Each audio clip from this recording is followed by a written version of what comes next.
Se tu reparar que minha mão tá perfeita, tu vai reparar que minha mão é quebrada. Tu vai reparar aqui é quebrado. A minha cabeça tem 32 pontos.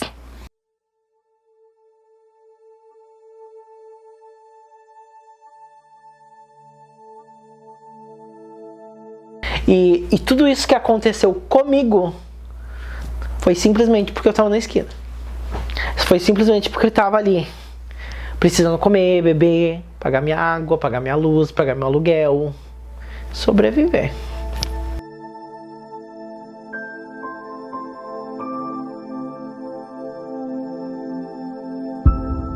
Em 2024, apenas 0,4% dos postos de trabalho formais no Brasil eram ocupados por pessoas trans, segundo o estudo feito pelo Instituto Datafolha em parceria com o G1.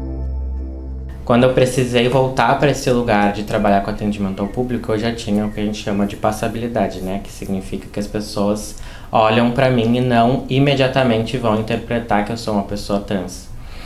Mas eu tive muitos colegas que eram também pessoas trans, que tinham menos passabilidade que eu. Então, eu não sofria violência diretamente, mas eu assistia os meus colegas sofrendo muitas violências todos os dias.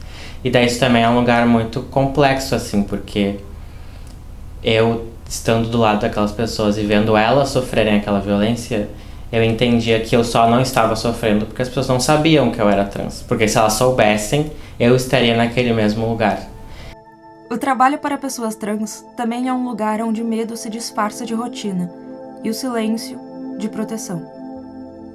E eu pensei muito sobre isso, sobre, tipo, o quanto que eu, como uma pessoa trans, estudando psicologia e futuramente sendo um psicólogo, o quanto que a minha atuação profissional poderia inverter a lógica das coisas e também abrir portas para que outras pessoas trans conseguissem acessar outros espaços, assim.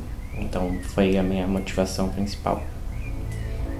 Quando o trabalho é negado, o conhecimento se torna resistência. O futuro que Ravi imagina é um mundo em que escutar também seja uma forma de transformação.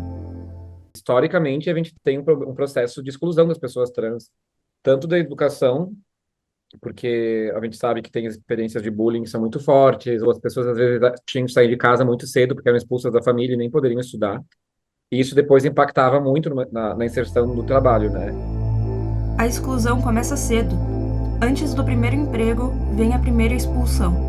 Antes do diploma, vem o abandono.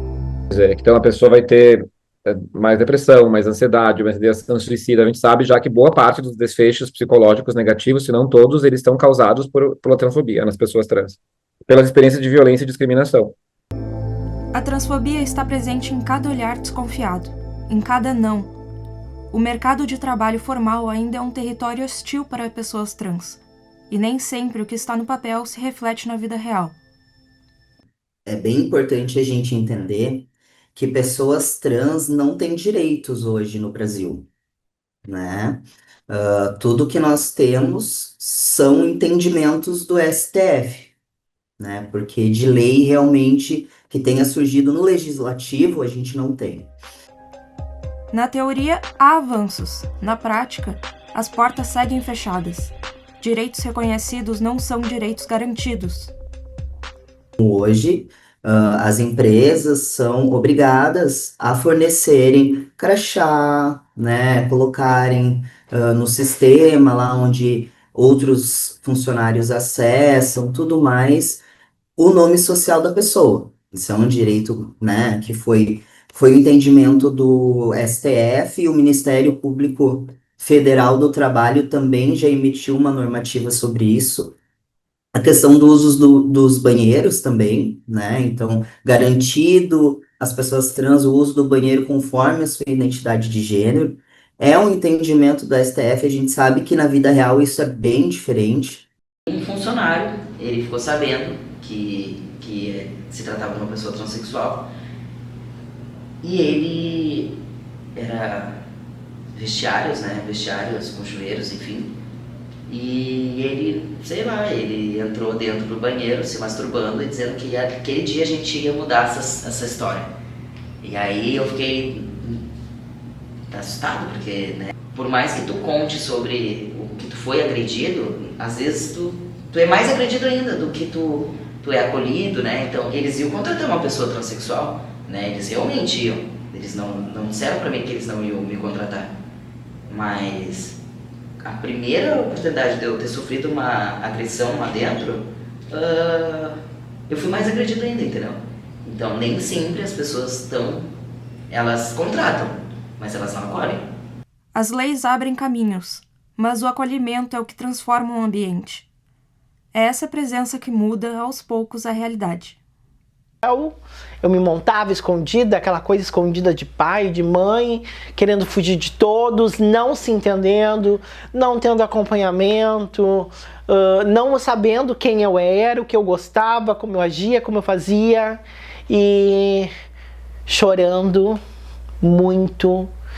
Ainda existe um abismo entre o direito de trabalhar e o direito de existir. Mas no meio desse abismo, muita gente constrói coragem todos os dias. Às vezes a gente tem que tomar posições, tomar direções e tu não saber, sabe? Falta referências.